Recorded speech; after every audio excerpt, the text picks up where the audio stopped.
So if we break these two down in terms of obviously short game and long game, I think setup wise, yes, the setup's good. The weakening of the grip is more so because your body is a bit more towards target. The fact your driver setup will be back here means your grip's going to be a little bit more around to the right. You're just holding the club in a different position because the club's in a different position relative to you, okay?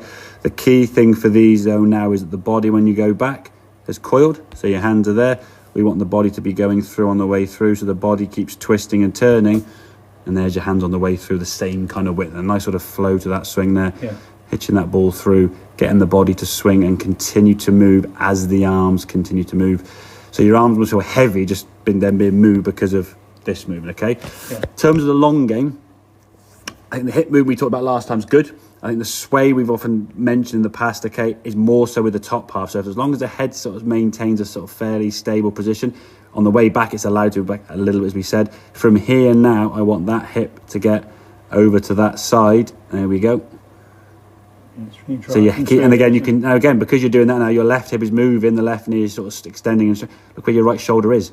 Your back now is still effectively to target, isn't it? The arms are coming back down. So even though we can't see the path from this direction, the fact you're in this position would mean, unless your arms are out here somewhere, you're going to be coming down from a more shallow angle of attack as you come in the golf ball. So as the club then starts working back down, we come into impact.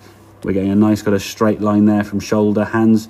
Could your hands be a smidgen further forward? Yeah, possibly. But I like the fact that this leg is coming in. This leg is more extended to the left side there, okay? And then through to obviously decent follow through, as you have always had anyway, to be fair.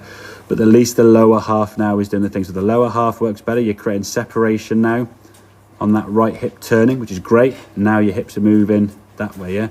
Yeah. And you're keeping that spine angle, as we said, behind the ball. It's more powerful. Yeah, exactly. It's more that kind of underarm skimming position rather than the old kind of like slamming the ball in the ground sort of spike position, okay? So that's the long game. Obviously, in the short game now is going to be a bit different because the setup's different. You're more over the ball and your body's rotating better.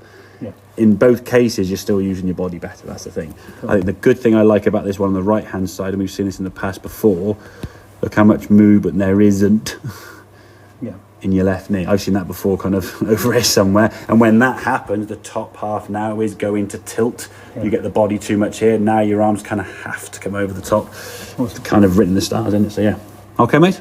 That's all, mate. Very good. Good stuff, mate. Well, we'll see you up on the weekend and you can give it a whirl Saturday, yeah? Yeah, absolutely. Good stuff, buddy. Well done, mate.